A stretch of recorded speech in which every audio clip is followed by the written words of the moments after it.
Quisiera que fuéramos al libro, a la carta de Santiago, a la carta de Santiago, capítulo 1. Tan alegres, hermanos, a pesar de, estamos contentos. El Señor es nuestra alegría, la alegría de vivir. Bueno, vamos a leer del 5 al 8, ¿les parece?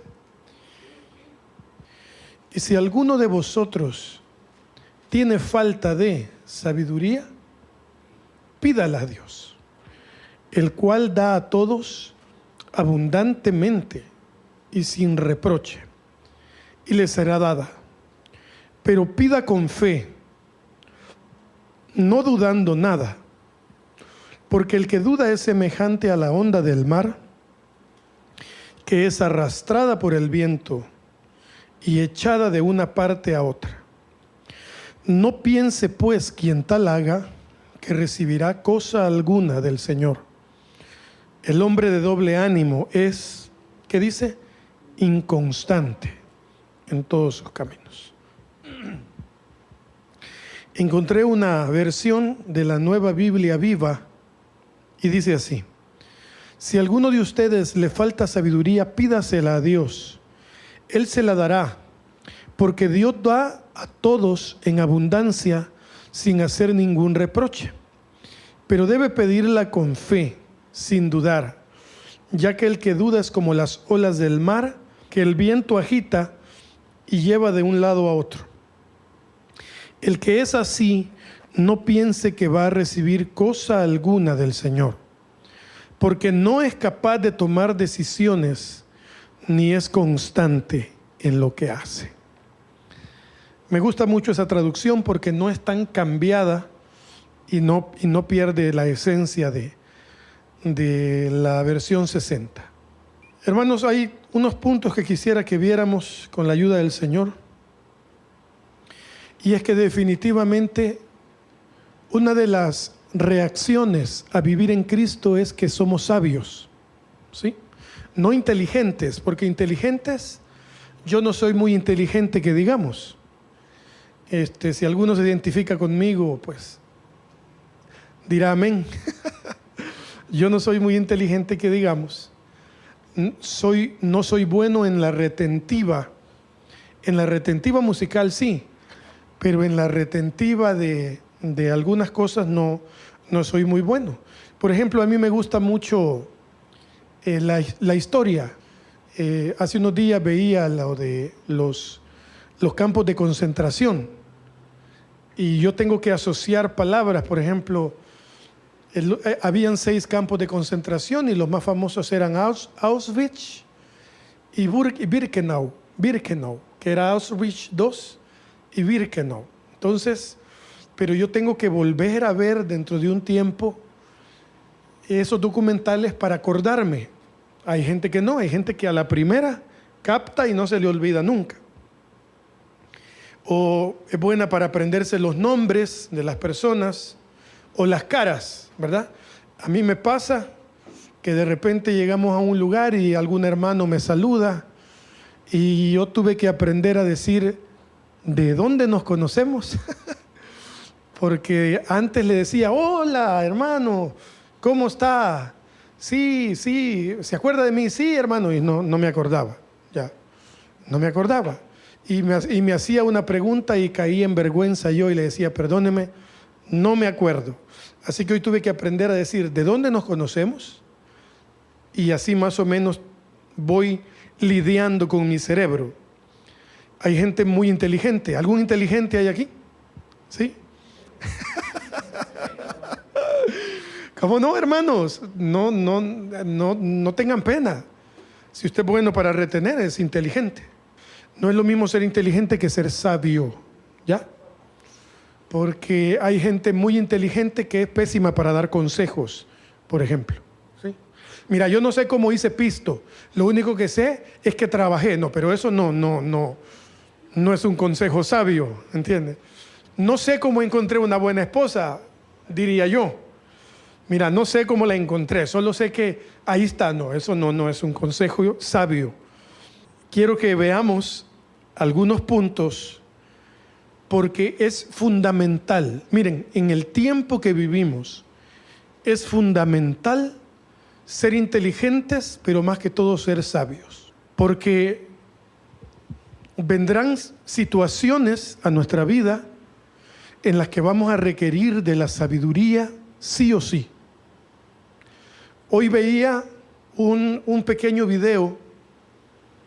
Está un hombre discutiendo con una mujer trans. ¿Sí saben qué es eso? Es un hombre que ya se viste de mujer, que él cree que es mujer. Y el tipo andaba con barba, bigotazo, pelo largo, maquillado, vestido como hombre, pero él dice que es una mujer trans. Y entonces los argumentos que ellos dan como este tipo de ideologías son muy buenos, son fuertes, tienen una gran lógica. Pero se requiere de sabiduría para contrarrestar ese tipo de ideologías, que no son más que ideologías. Por ejemplo, le dice, cuando usted se muera, si 40 años después de que usted está muerto, le hacen una autopsia, ven sus huesos, los huesos dirán que usted fue hombre, no que usted se creía mujer. Y fue un argumento que a mí me pareció buenísimo. También hay otro argumento sencillo que dice, si tiene próstata, es hombre. Por más que quiera decir que es otra cosa, si tiene próstata, es hombre. ¿No es cierto? ¿O tiene próstata usted, Glenda? No, ¿verdad? No. Si tiene próstata, es hombre. O como decían algunos memes, solo hay dos géneros. ¿Quién dice eso? Los baños de los centros comerciales, hombres y mujeres. Ese es más divertido todavía, pero son argumentos que debemos manejar. O cuando nos encontremos con un ateo, ¿verdad? Para discutir con un ateo o con una persona que cree que es ateo. Porque ahora dicen que son ateos porque quieren vivir una vida desordenada, ¿verdad? Todo aquel que quiere vivir una vida acomodada, lo primero que hace es agarrar a Dios y meterlo en una caja y decir, no, Dios no existe. Para eso debemos ser sabios, para poder hablar con este tipo de gente y ministrarles el amor de Dios. Porque, escuchen esta frase, mientras más indiferentes son a Dios, más necesidad tienen de Él. ¿Sí? Mientras más indiferente es la gente hacia Dios, más necesidad tienen de Él. ¿Cómo sé si es que me está haciendo falta la sabiduría? Es la primera pregunta. ¿Qué es la sabiduría según la palabra de Dios, hermanos? ¿Qué es? El principio de la sabiduría es el temor al Señor, no el miedo, ¿verdad? Temor, cuando la Biblia habla de temor, la traducción es respeto, santidad, amor hacia Él. Miedo no. A mí Dios no me da miedo, porque Él es mi amigo, es mi Padre. Pero sí debemos tener un respeto a Él. Y el respeto al Señor no es ponerse de pie a la hora de leer la Biblia. Eso no es el respeto al Señor. Eso no es el temor al Señor. Quitarme la gorra. ¿A cuánto les enseñaron que para orar había que quitarse la gorra? ¿Verdad? Sí, no, quítese la gorra, me decía mi tía. Y casi que me la ponía en el pecho, ¿verdad? Sí. Eso, hermanos, esas son formas. Eso no tiene nada que ver con la comunión con Dios, ¿verdad? O a veces nos enseñaron que para orar había que hincarse sí o sí. Y eso tampoco es temor al Señor. Temor al Señor es abstenerme de mirar a una mujer, por ejemplo. Abstenerme de decir una mala palabra. Eso es temor al Señor. Amor a Él. Yo trato de no serle infiel a mi esposa, no tanto por ella. Ella es mi segunda opción. Ella es mi segunda prioridad por la que no le soy infiel. La primera prioridad es por amor al Señor. Después, por amor a ella, obviamente, ¿verdad? Entonces, vamos aclarando el panorama, como decía aquel.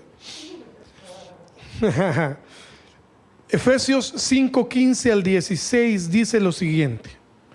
Efesios 5:15 al 16. Mirad pues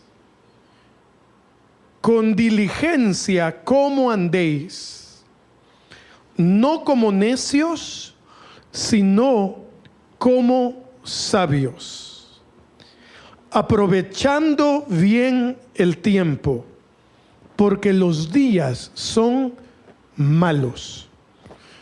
Amén. Entonces yo le puse aquí, ¿cómo sé que me está faltando sabiduría? Cuando estoy perdiendo mi tiempo. ¿Qué me hace perder el tiempo, hermanos? Ahora, como decía Germán el domingo pasado, los celulares nos muestran cuánto tiempo hemos pasado en redes sociales, en ocio, en videos, etcétera, etcétera, etcétera. Y me está faltando sabiduría cuando no aprovecho el tiempo. Los que son padres, por ejemplo, ¿cómo están aprovechando el tiempo con sus hijos? Si usted le da el iPad y le dice, vaya vos, deja de fregar, toma, juegue, ahí jugá. Lore me dijo algo hace unos días, maravilloso. Ella tiene un nietecito que se llama Ian. Nosotros nos quedamos cuidando a Ian un par de veces. ¿Por qué te reí, Jenny? Y ese Ian es encendido. Es maravilloso, es un niño sano, gracias a Dios. Pero Lore nos dijo, yo cuando me quedo con él, lo tengo entretenido con actividades. Porque nada cuesta, ¿verdad? Toma, ahí está el celular. Hay que te críe el celular. No, hermanos. Cada uno debemos detectar dónde estamos aprovechando el tiempo y perdiéndolo. ¿Sí? Hay que tener cuidado. ¿Dónde estamos aprovechándolo y perdiéndolo? A mí me da mucha tristeza que a veces el mismo ministerio hace que los muchachos, los hombres, se descuiden de sus esposas. No hay nada más triste, hermanos, que el ministerio musical rompa las relaciones de esposos. Yo tengo casos tremendos. Amigos míos y no amigos míos, que en las iglesias donde se congregan ensayan todos los días, tienen culto todos los días, van todas las noches, ensayan de 10 a 12 de la noche. Y hermanos, debemos ser sabios para darnos cuenta cuando estamos desaprovechando nuestro tiempo. Pero eso no se puede ver solamente así porque sí.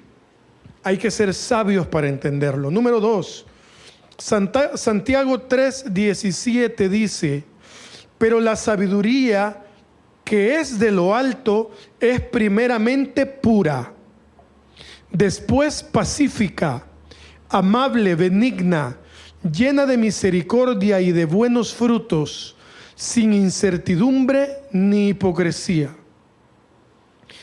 Y aquí tengo la versión en la Biblia Viva, dice, en cambio, la sabiduría que viene del cielo produce en primer lugar una vida pura. También produce paz, bondad, mansedumbre, imparcialidad, sinceridad, y está llena de compasión y de buenas acciones. Y yo le puse el número 2, me falta sabiduría cuando mi carácter me está dando problemas. Debo revisar mi carácter, hermanos. ¿Hay pureza en mi carácter? ¿Cómo soy para responder? ¿Qué hay en mí? ¿Soy amable? ¿Soy pacífico? ¿Hay benignidad en mí? ¿Soy misericordioso? Dice la versión 60, sin incertidumbre ni hipocresía. ¿Qué hay en mí? ¿Cómo respondo a? ¿Cómo es mi carácter? Hermanos, si con algo lucho yo hasta el día de hoy, es con mi carácter. Cuando a veces Andrea me dice algo, hermanos, uno no les pasa que uno ya sale a la defensiva. Y Andrea, muy sabia, me tiene que decir, no, espérate, oíme lo que te estoy tratando de decir. ¿Cuántas esposas dan fe de eso? No, espérate. Y hermanos, no queda más. Lo que deberíamos hacer es decir, perdón. Pero a veces somos aliscos que no perdemos, ¿verdad? No perdemos. Hermanos, el sabio sabe perder. No es que yo sigo siendo el rey, no, hermanos. El sabio sabe perder. Y el que sabe perder, sabe pedir perdón. Y el que sabe pedir perdón es humilde. Y el que es humilde está siendo como Jesús. Porque Él dijo, sean sabios, sean mansos y humildes como yo soy. Aquí no hay mucho para buscarle. Nuestro carácter. Debemos orar más por nuestro carácter, hermanos. Y tomar decisiones y cambiar.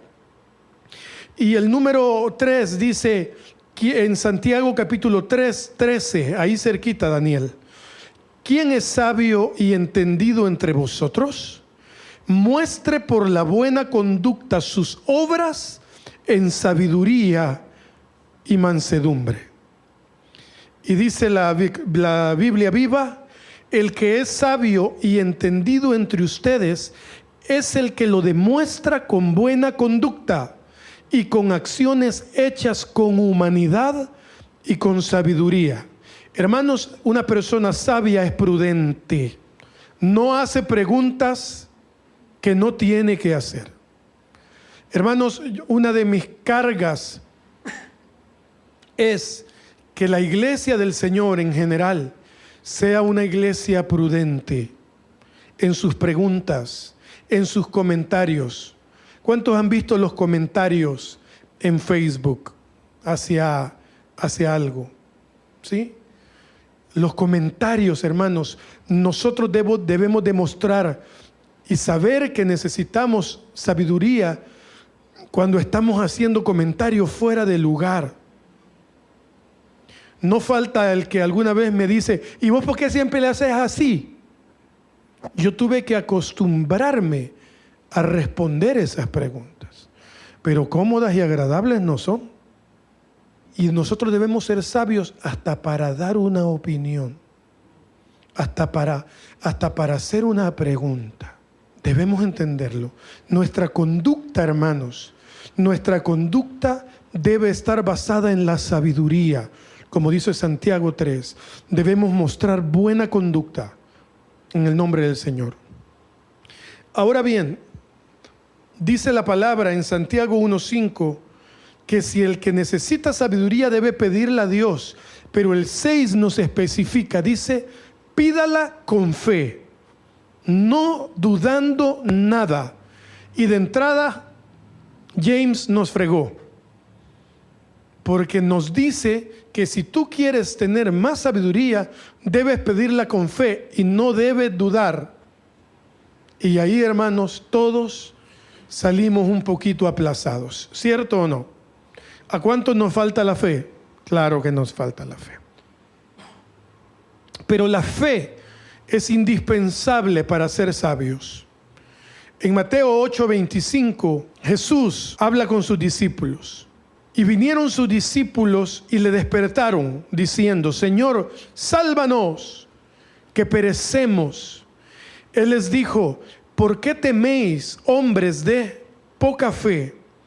Entonces levantándose reprendió a los vientos y al mar, y se hizo grande bonanza. Y también Marcos 40 dice una palabra que no dice el Evangelio de Mateo. Marcos dice, ¿por qué estáis así amedrentados? ¿Cómo no tenéis fe? Y la palabra amedrentados, hermanos, significa acobardado, asustado o intimidado. Escuchen bien, debemos tener cuidado que el miedo no desestabiliza nuestro ser. El miedo nos desestabiliza muchas veces. Los discípulos estaban en la barca. Jesús va y duerme. Empieza el viento, empieza la tempestad Y lo van a despertar, pero desesperados, hermanos, angustiados. El miedo desestabilizó la emoción de esta gente. Nosotros debemos pedirle al Señor que nuestras emociones siempre estén alineadas con Él. El miedo nos desestabiliza. Y el tema es que el miedo nos visita seguido. El temor, pero ya temor de miedo, no temor al Señor. El miedo nos visita seguido. No sé si estaban ustedes enterados de las noticias. Todos sabemos de la invasión de Rusia a Ucrania, ¿cierto? Bueno, pues hoy resulta que China quiere apropiarse otra vez de Taiwán. Taiwán perteneció alguna vez a China. Cuando Mao Zedong gana en el 49, si no me equivoco, quienes no estaban de acuerdo con él huyen de la China, que se convierte en la República Popular de China, y se van a la isla de Taiwán. Entonces ahí crean una ciudad, hacen de Taipei su capital. Ahora es un país todavía dependiente de China, pero muy próspero, con una ciudad cosmopolita muy grande. Así que ahora resulta que como Putin quiere regresarse a Ucrania para Rusia, ahora Xi Jinping, el presidente de China, son nombres raros, Xi Jinping, algo así se llama, ahora quiere por las malas tomar Taiwán. Y dice el que estaba dando la noticia, pero no les quiero infundir miedo. No fregues, si ya nos dijiste que se va a desarrollar una tercera guerra mundial y probablemente sea una guerra nuclear. ¿Cómo no me va a dar miedo? Y hermanos, y de pronto nos desestabilizamos. Cuando el diagnóstico viene, cuando el dinero comienza a escasear, cuando la salud no está tan bien, el miedo nos desestabiliza y nuestra fe comienza a flaquear. Y si nuestra fe comienza a flaquear, nuestra sabiduría también comienza a flaquear. Empezamos a tomar decisiones y no hay nada más triste que tomar decisiones en momentos de angustia o decisiones enojados. Esas decisiones que tomemos cuando estamos enojados, por lo general van a ser errores, hermanos. Por lo general. Y vamos a tener que ir a pedir perdón a quien sea por haber tomado decisiones sin sabiduría. Mateo 13:55 es algo tremendo. Contrario de fe es incredulidad, ¿cierto? Mateo 13:55 dice, ¿no es este el hijo del carpintero? ¿No se llama su madre María y sus hermanos Jacobo, José, Simón y Judas? ¿No están todas sus hermanas con nosotros? ¿De dónde pues tiene todas estas cosas? Y el 57 dice, y se escandalizaban de él. Cuando la Biblia dice se escandalizaban, dice y se enojaron con él. Pero Jesús les dijo, no hay profeta sin honra, sino en su propia tierra y en su casa. Y escuchen esto, es lo más triste. El 58 dice, y no hizo allí muchos milagros a causa de la incredulidad de ellos. A causa de la incredulidad de ellos. ¿Dónde estaba Jesús? En su tierra. Jesús estaba en Jerusalén. Y dice la palabra que no pudo hacer milagros. Bueno, no es que no pudo. Dice, no hizo muchos milagros a causa de la incredulidad de ellos. Hermanos, nos está faltando fe cuando no suceden milagros en nuestra vida. Y no quiero usar la palabra sobrenatural porque a veces se malentiende esa palabra. Pero iglesia querida, nosotros debemos experimentar, si fuera posible, todos los días, milagros inexplicables. Deberíamos experimentarlos. Fíjense bien. Ahora, como toda la familia tiene tos allá en la casa, El hermano Germán, aparte de estar débil de su cuerpo, también tiene tos. Y entonces, hermanos, nos llevaron un botecito de jarabe. No es el dextrometorfano, que hasta ya me puedo el nombre, que ya me tomé como 6 botes de $4.35. Este jarabe que llevaron ahora, vi que decía que valía 16 pesos. Lo vi y dije, quizás le voy a pegar un trago, pero no le pegué el trago. Y resulta que para abrirlo no es como el dextrometorfán o el Vic 44, que y ya, o el Tosil, vea que ahorita estoy tomando Tosil. Ya el dextrometorfán ya me aburrí, ahora ya cambié de sabor, estoy tomando Tosil. Y este jarabe, que ni me acuerdo cómo se llama, hay que presionar el botón y darle vuelta, el tapón. Hay que presionar el tapón y darle vuelta. ¡Ay, hermano! Por más que le dimos, ya le estaba metiendo el cuchillo yo abajo para cambiarlo de bote.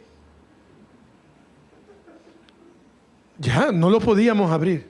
Trató Andrea, traté yo, trató el papá, todos. Y solo se aplastaba, y nada. Hermanos, ustedes saben que yo trato de no hablar estas cosas, pero se los digo con todo el respeto del mundo, para que se lo lleven en el corazón. Y me senté en la mesa, bueno, me senté en la silla, no sé por qué decimos nos sentamos en la mesa. Me senté en la silla, me senté al piano, dicen los músicos, y te imaginas al piano sentado así encima, ¿verdad? Del piano. Bueno, y le dije, Señor, ayúdame. Primo, se los prometo delante de Dios. No sé si me creen. Se los prometo delante de Dios. Señor, ayúdanos. Esta gente necesita tomarse este jarabe. Y resulta que de tanto darle para abajo, ya se había torcido, ya se había trasroscado. No sé si esa palabra existe, pero así decimos. Ya estaba flojo. Solo le di para arriba. Pero hermanos, se los prometo, instantáneamente, a veces somos arrevesados. Creemos que Dios no está en los detalles, y Dios está hasta en los más pequeños detalles, hermano. Ese es un bote insignificante. La señora que cuida a mi tía, ustedes saben que tengo una tía que es como mi mamá, que padece de una enfermedad mental, senil. Hace como 3 años a mi tía le entró una crisis de ansiedad. Y yo andaba, perdóname, Señor, yo andaba con un candidato presidencial allá en Santiago de María, hermanos. No sé qué andaba haciendo yo ahí, pero yo allá andaba para la última campaña presidencial. Era un chero de nosotros, ¿verdad, Will? Ya sabes de quién hablo. Y andaba yo con él allá. Y mi tía entró en un ataque de ansiedad. Y la señora que la cuidaba tuvo un problema serio con su pierna y se tuvo que ir. Y se quedaron mis 2 tías solitas. ¿Cómo me venía yo si andaba casi en San Miguel, en Usulután? Habíamos llegado a un lugar, el candidato estaba ahí con la gente y todo. Y yo caí en desesperación, hermanos, porque a veces me cuesta mucho manejar a mis tías o manejar las emociones que mis tías me hacen pasar. Hasta que me tengo que recordar a mí mismo y decirme, tranquilo, tú no eres el Espíritu Santo. El Espíritu Santo se encargará de mis tías. Cuando yo no pueda salir corriendo, el Espíritu Santo está con ellas allá. Y entonces yo entré en angustia y Dios mío, ¿y a quién le hablo? Y Señor, y Señor. Y me acuerdo que me fui atrás del auditorio y otra vez haciendo hasta de último lo que debemos hacer primero. Me senté en unas gradas y le dije, Señor, ya no sé qué hacer. Ayúdame con mis tías. William, te lo prometo. La siguiente llamada que yo hice, la señora, una señora ya había llegado a la casa, que es la señora que hasta el día de hoy está con mis tías 3 años y medio después. Dice la palabra que debemos pedir con fe, no dudando nada. Y no es un mensaje motivacional. Y esto no es un intercambio con Dios. No es dinero. Es con fe, Jenny. Señor, ayúdame. Se lo dejo en el corazón, hermanos. Lo del bote y lo de mis tías. Deben pasar cosas extraordinarias en nuestra vida. Deben pasar.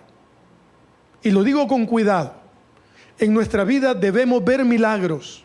Debemos ver a menudo, quizás no todos los días, pero a menudo cosas extraordinarias. De pronto se queda un carro, alguien se baja a ayudarnos. Cosas como voy en mi carro, hay un gran tráfico y sin pedir alguien me da pasada. Son cosas extraordinarias, son detalles que debemos ver en nuestra vida cuando la fe está más o menos. Y terminamos con la última frase, el último versículo. Esto es muy triste. Santiago 1:8 dice: el hombre de doble ánimo es inconstante en todos sus caminos. Y la Biblia Viva dice: porque no es capaz de tomar decisiones ni es constante en lo que hace. Y a veces se nos va por un lado, hermanos. ¿Cómo sé que no estoy siendo constante?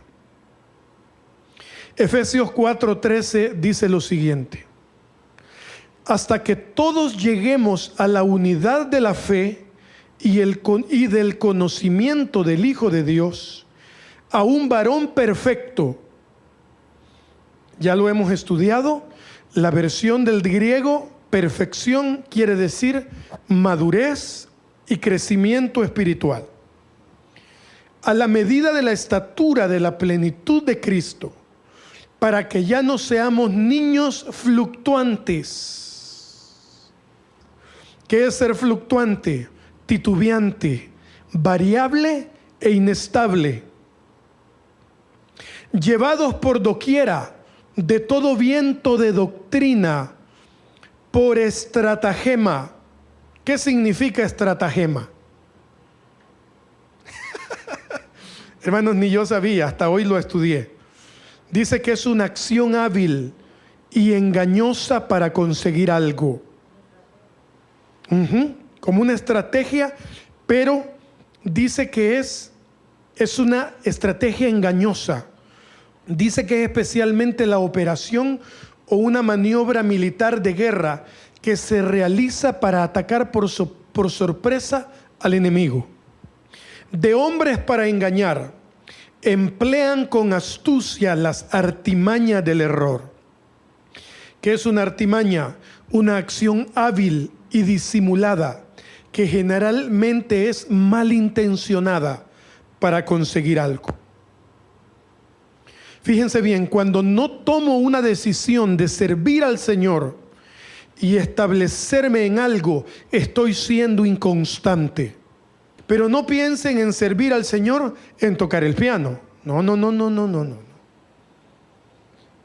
En servir al Señor en estar en la puerta o estar en la computadora. No.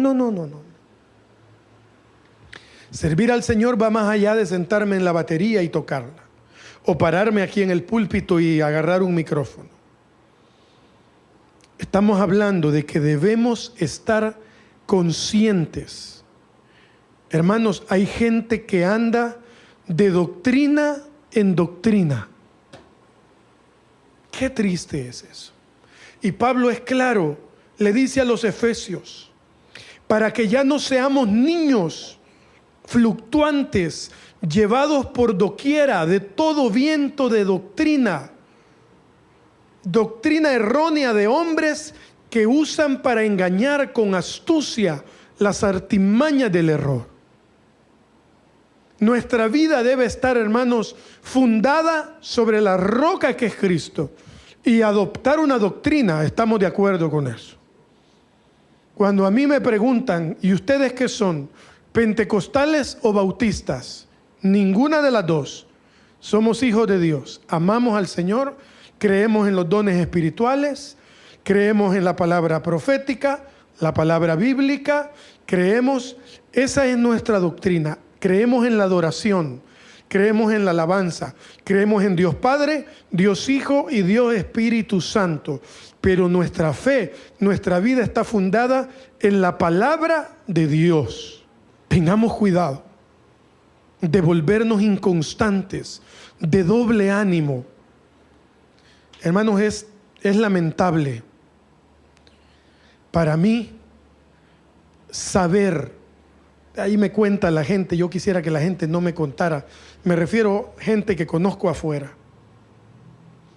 Las preguntas que la gente me hace, hermano, mire, ¿y usted conoce al pastor tal?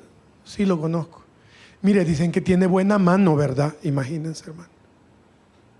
¿Sí?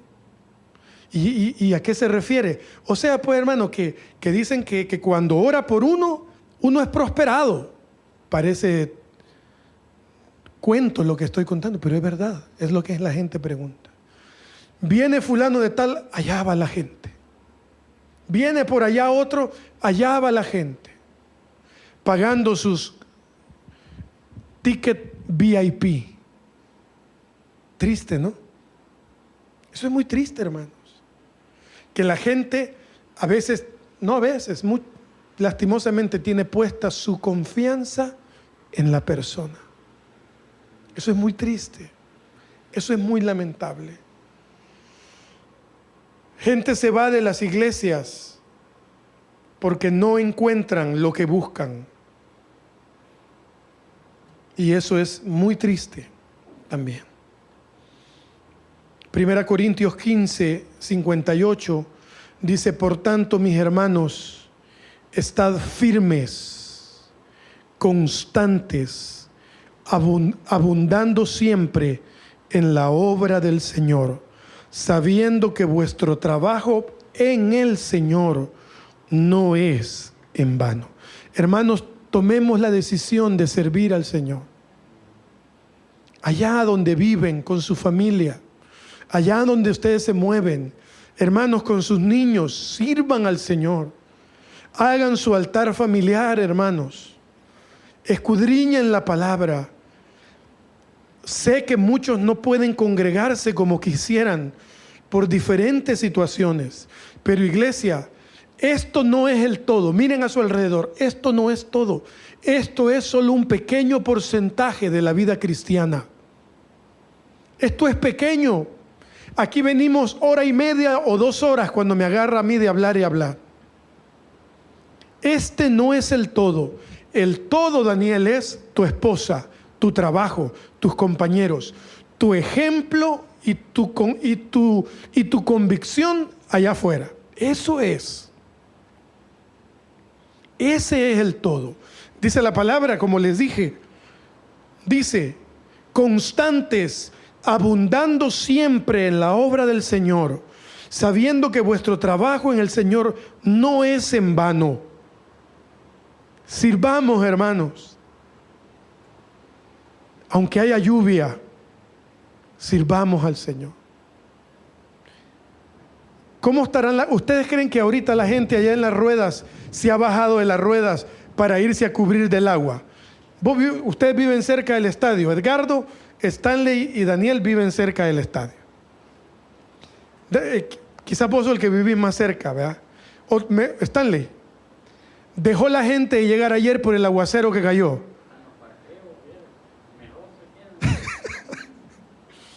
Dejó la gente de subirse a las ruedas. Primo, bajo el agua.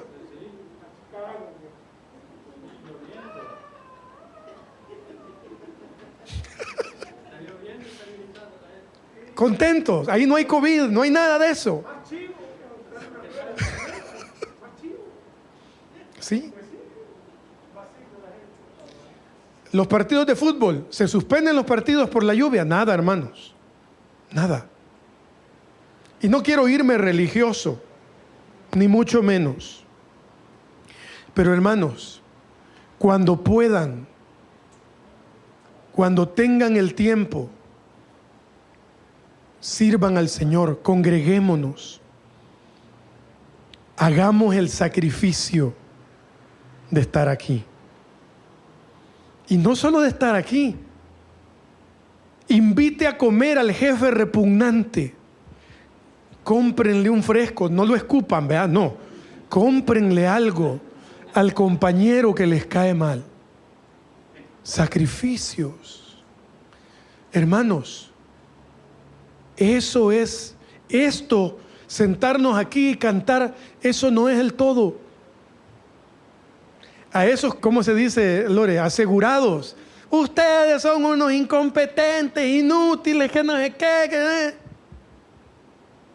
La palabra áspera hace subir el furor. Proverbios 15:1. Pero la palabra mansa, la respuesta mansa, reduce la ira. Eso es carácter de Cristo. Sacrificio. Está lloviendo, está bien. Pero allá, ¿qué estamos haciendo? Bueno, terminamos, nos queda el último. 1 Pedro 5:10. Este es el más maravilloso, hermanos. 1 Pedro 5:10. Y después que hayan sufrido un poco de tiempo, realidad de la vida, ¿cierto o no? Y después de que hayan sufrido un poco de tiempo, el Dios de toda gracia, que os llamó a su gloria eterna en Cristo, Él mismo os perfeccionará, afirmará, fortalecerá y establecerá. Mas el Dios de toda gracia, que nos llamó a su gloria eterna en Jesucristo, después que hayas padecido un poco de tiempo, Él mismo os perfeccione, afirme, fortalezca y establezca. Hermanos, a veces nos pasamos quejando de la vida que tenemos o de la vida que no tenemos. Y cuando el cristiano comprende, fíjense bien, cuando la persona que está en Cristo comprende, y esto es difícil, familia, cuando la persona que está en Cristo comprende, le cae el 20, digiere que vivimos según la voluntad de Dios, dejamos de quejarnos tanto por lo que tenemos y por lo que no tenemos. Entendemos que nuestra mayor gloria será estar un día con Él por la eternidad. Mientras tanto, no seremos lo suficientemente perfectos. Mientras estemos en esta carne, no seremos lo suficientemente firmes, ni seremos lo suficientemente fuertes, ni estaremos lo suficientemente establecidos. Solo podremos lograr un poco de cada uno. ¿Por qué? Porque tenemos un cuerpo corrupto, porque tenemos carácter complicado. ¿Por qué? Porque vivimos en un mundo difícil, lleno de aflicciones, lleno de temores, lleno de angustia, con diagnósticos médicos, con bancarrotas, con desintegraciones, con separaciones. Esa es la vida. Pero un día, cuando estemos en su gloria, díganlo, eterna, eterna, entonces seremos perfeccionados, afirmados, fortalecidos y establecidos. ¿Por qué? Porque tendremos un cuerpo glorificado. Y aquel que comenzó en vosotros la buena obra, Filipenses 1:6, la perfeccionará el día de Jesucristo. Antes no. Antes no. Antes salimos de un problema, estamos bien 2 meses y caemos a otro. ¿No es cierto que en el hospital se habla más con Dios, Stanley? William. ¿No es cierto que en las pruebas es cuando nos acercamos más a Dios? Es cuando vemos sus milagros, es cuando vemos su gracia, su favor. Y cuando el cristiano entiende la soberanía de Dios, no queda más que decirle, ¿puedes poner el 11, Daniel? Si no me equivoco, es el que dice, correcto. A Él sea la gloria y el imperio por los siglos de los siglos. Amén. Y ya. Mi situación es difícil, a Él sea la gloria. No tengo lo que quisiera tener, a Él sea la gloria. Pero tenemos lo más preciado, la salvación de nuestras almas, su favor, su gracia. Como decía Edgardo ahora, hermanos, no somos dignos. Nosotros no deberíamos estar aquí, pero fue su gracia la que nos alcanzó. A Él sea la gloria siempre. Padre, te damos gracias.